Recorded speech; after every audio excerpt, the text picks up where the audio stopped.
তো আমি একটু অফ করে দেখাই। দেখতে পাচ্ছেন আমাদের সবগুলো লোড অফ। আবার যদি অন করে দেই, দেখতে পাচ্ছেন আমাদের সবগুলা লোড অন। আশা করি বুঝতে পারছেন।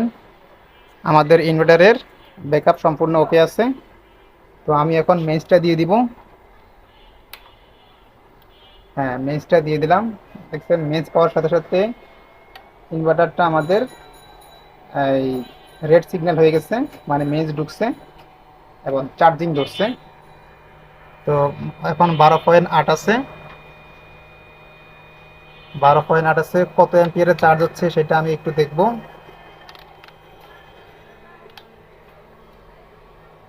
দেখতে পাচ্ছেন 9.3, ধরে নিলাম 9 অ্যাম্পিয়ার। এখানে 9 অ্যাম্পিয়ারে চার্জ হচ্ছে। আশা করি বুঝতে পারছেন আমাদের বড় ইনভার্টারটা সম্পূর্ণ ওকে। তো আমি এখন এখানে যেটা আছে ইনভার্টার সেটা টেস্ট করে দেখাবো। এখন আমরা এটা টেস্ট করে দেখাবো। তো আমিও আগের মতোই 12 ভোল্ট ব্যাটারিতে লাইন দিয়ে রাখছি। তো অন করে দেখা যাক।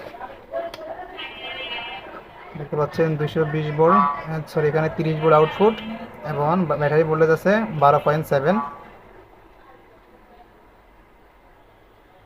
দেখতে পাচ্ছেন এখানে 206 দেখাচ্ছে। এটাতে আরও বেশি আছে, 200। এখন কত? 227 ভোল্ট আউটপুট দিচ্ছে।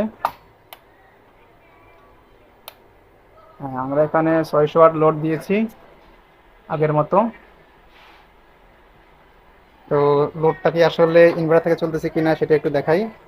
যদি অফ করে দেই, দেখতে পাচ্ছেন সবগুলা লোড অফ। আবার যদি অন করে দেই, সবগুলা লোড অন। আশা করি বুঝতে পারছেন। এই ইনভার্টারের ব্যাকআপটা সম্পূর্ণ ওকে আছে। তো আমরা এখন মেসটা দিব।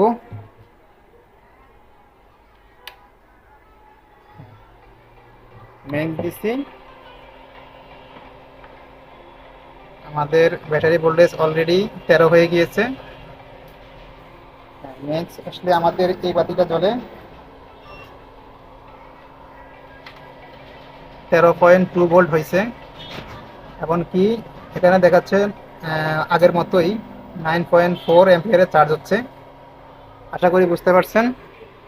আমাদের ইনভার্টারটি সম্পূর্ণ ওকে।